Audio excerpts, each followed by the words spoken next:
গত কয়েক মাস ধরেই সরকার প্রধান ডক্টর ইউনূসের মুখ থেকে সরাসরি, কখনো আবার আপনার কাছ থেকেও শুনছি যে আগামী ফেব্রুয়ারি মাসেই জাতীয় নির্বাচন হবে। কেউ কেউ বলতেছে যে নির্বাচনকালীন সরকারের চেহারাটা পাল্টে যেতে পারে, উপদেষ্টাটা কমতে পারে, বাড়তে পারে।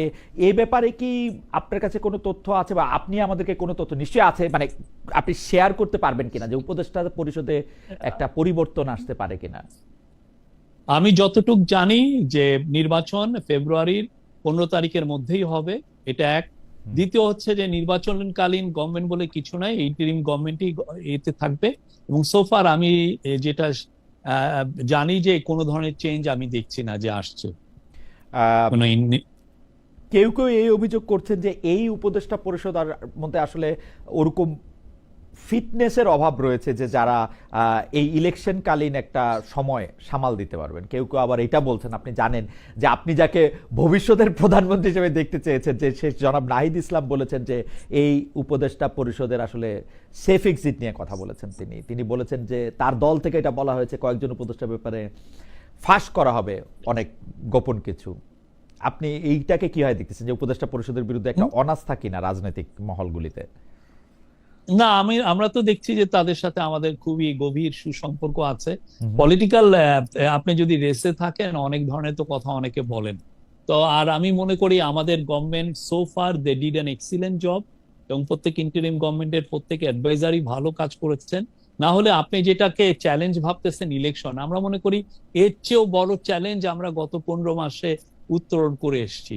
এর চেয়ে বড় চ্যালেঞ্জ ছিল পোস্ট অগাস্ট 5 এর পরে যে সিচুয়েশনকে সামাল দেওয়া, ল অ্যান্ড অর্ডার সিচুয়েশনকে সামাল দেওয়া, পিস অ্যান্ড স্টেবিলিটিকে রেস্টোর করা, এবং ইকোনমি যে ভঙ্গুর একটা ইকোনমি আমরা ইনহেরিট করেছি সেটাকে আরো একটা বেটার জায়গায় নিয়ে যাওয়া, ইকোনমি রিকভারি করা, এবং এই কাজগুলো, তারপরে ট্রায়ালের কাজগুলো করে আমার মনে হয় যে ইলেকশনটা খুব যে ম্যাসিভলি বিগ একটা কাজ, তার চেয়ে বড় কাজ আমরা গত 15 মাসে আমরা অলরেডি করেছি। তো ইলেকশন, হ্যাঁ, ইলেকশনে আমাদের প্রস্তুতি আছে, ইলেকশন কমিশন প্রস্তুতি নিচ্ছে, এই গভর্নমেন্ট প্রস্তুতি নিচ্ছে। আমি অন্তত বলতে পারি যে আমি গত 1-1.5 মাসে আমি অনেকগুলো মিটিং এ ছিলাম যেখানে ইলেকশনের প্রস্তুতির কথা হয়েছে, কি কি প্রস্তুতি নিচ্ছি সেগুলো আসছে। এবং আমরা দৃঢ় বিশ্বাস করি যে প্রত্যেকটা ইলেকশন, এই যে ফেব্রুয়ারি 15 তারিখের মধ্যে যে ইলেকশনটা হবে এটা খুবই সুশৃঙ্খল এবং ভালো ইলেকশন হবে, পৃথিবীর বাংলাদেশের ইতিহাসে one of the best election হবে, আমরা এটা মনে করি।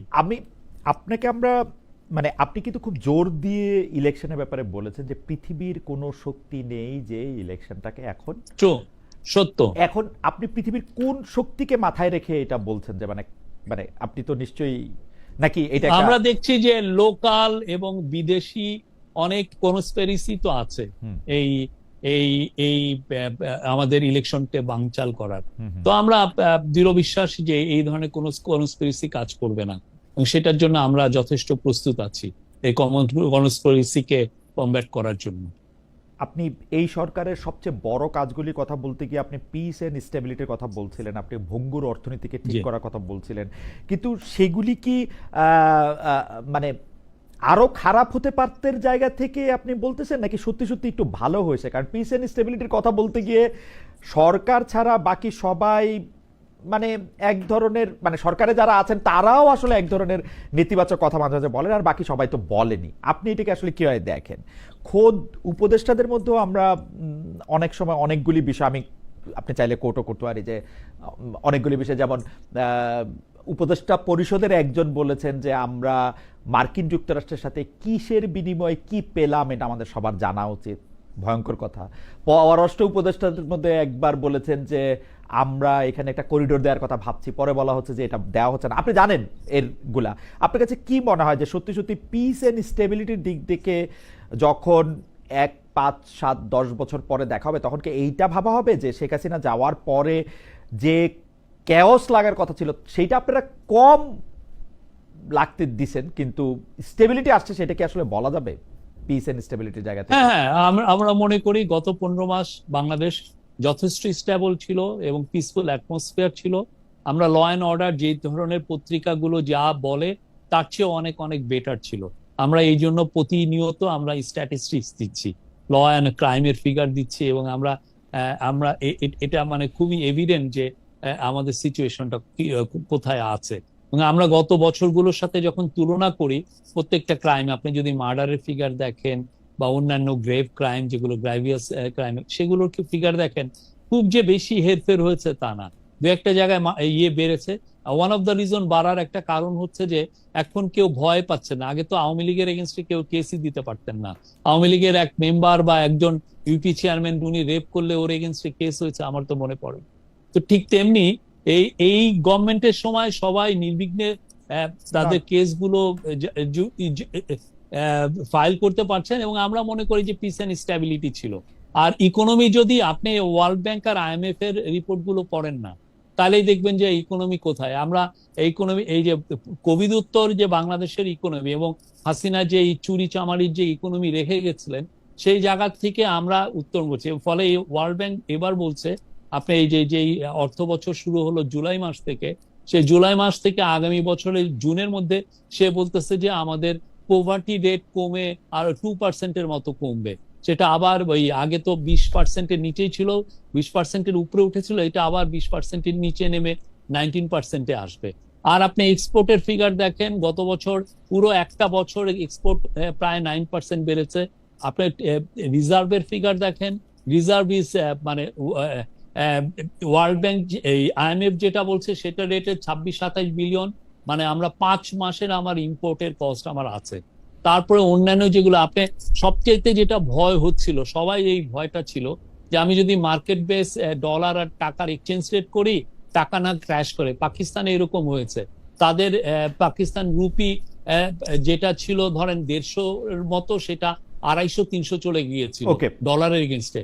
আমাদের এখানে আমরা টাকা ওকে মার্কেট বেস করেছি, এবং দেখেন আমাদের আরো টাকা শক্তিশালী হয়েছে, টাকা কমে নাই। তাহলে কি it's a sign, it's a reflection যে আমাদের ইকোনমি আরো বেটার এবং ঘুরে দাঁড়িয়েছে। এবং in the meantime Hasina যেগুলো টাকা যে সমস্ত ঋণ রেখে গিয়েছিল কাতার গ্যাসের কাছে বা শেভরনের কাছে বা মেট লাইফের কাছে, যাদেরকে অনেক কোম্পানিকে তাদের প্রফিট রিপ্যাট্রিয়েট করতে দিন, আপনি ইনভেস্টমেন্ট করলেন এখানে, অথচ আপনি প্রফিট আপনার হোম কান্ট্রিতে আপনি পাঠাতে পারছেন না। আমরা সবগুলোর ঋণ আমরা শোধ করেছি, মোর দেন $4 বিলিয়ন। তা আপনি যে, আমরা তো এটা দেখা কোয়াইট এভিডেন্ট যে আমাদের ইকোনমি কোথায় যাচ্ছে। আচ্ছা, আমি কয়েকটা বিষয় শুধু আপনার একটু দৃষ্টি আকর্ষণ করি। সেইটার ক্ষেত্রে আপনি প্রথমে মামলা মোকদ্দমার কথা বলেছেন। মামলা মোকদ্দমার ক্ষেত্রে আপনি এটা ঠিকই বলেছেন, আওয়ামী লীগের আমলে অনেকে ভয়ে মামলা দিতে যায় নাই, কিন্তু মামলার সংখ্যা এবং ঘটনার সংখ্যা যদি আমরা পরস্পর দুটি বছরের তুলনা করি, তাহলে কিন্তু আমরা দেখবো আওয়ামী লীগের আমলে আমরাই বলেছি যে অনেকগুলি ভুয়া মামলা দেওয়া হয়েছিল পলিটিক্যাল কারণে, পলিটিক্যাল রিজনে। বিএনপি জামায়াতের অন্যান্য সদস্যদের বিরুদ্ধে শত শত লক্ষ লক্ষ হাজার হাজার মামলা দেওয়া হয়েছিল, সেই মামলাগুলি এখন না থাকার কথা। তাহলে মামলার সংখ্যা যে এবার বাড়তেছে সেটা একটা অ্যালার্মিং। আপনি বলতেছেন যে ওয়ার্ল্ড ব্যাংক এবং IMF এর রিপোর্টের কথা, ওয়ার্ল্ড ব্যাংক এবং IMF রিপোর্টের আপনি যে জায়গাগুলি শুনিয়েছেন সেই জায়গাগুলি ছাড়াও আরও অনেকগুলি জায়গা থেকে এগুলি আসলে ব্যাখ্যা করা যায়। খোদ বিনিয়োগ বোর্ডের নির্বাহী চেয়ারম্যান জনাব আশিককেও বারবার বলছেন যে বিনিয়োগ যে বাড়ছে না সেটা পলিটিক্যাল ইনস্টেবিলিটি, এবং এই গভর্নমেন্ট যেহেতু কালকেই একটা স্ট্যাটিস্টিক্স দিয়েছেন যে এই বছর প্রথম 6 মাসে আপনার বিনিয়োগ বেড়েছে 61%। আপনি বিডার ইয়েতে যান, ওদের প্রথম 6 মাসের এই বিনিয়োগ বাড়াটা একটা স্ট্যাটিস্টিক্যাল জার্গন। এইটা নিয়ে আমি আপনার সাথে পরে কথা বলবো। আপনি স্ট্যাটিস্টিক্যাল লোক, আপনি দেখেন এক্সপোর্টের যে ফিগার আপনি বাড়ার কথা আপনি বলেছেন।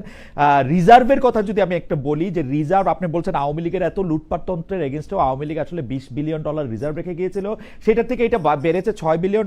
আপনি যদি পাশাপাশি দেখেন যে আপনি আসলে আপনার ঋণ কতটা বাড়ছে সেইটা আসলে প্র্যাকটিক্যাল কিনা। টাকার দামের ব্যাপারে আপনি বলছেন, টাকার দামের ব্যাপারে আমি যেটা মার্কেট বেসড হওয়ার জন্য যেটা ক্রাশ করে নাই, তার জন্য পূর্ববর্তী সরকারগুলিরই আপনার কৃতিত্ব দিতে হবে, কারণ এই সরকার অনেক বেশি কিছু করছে কিনা আমি এটার আমার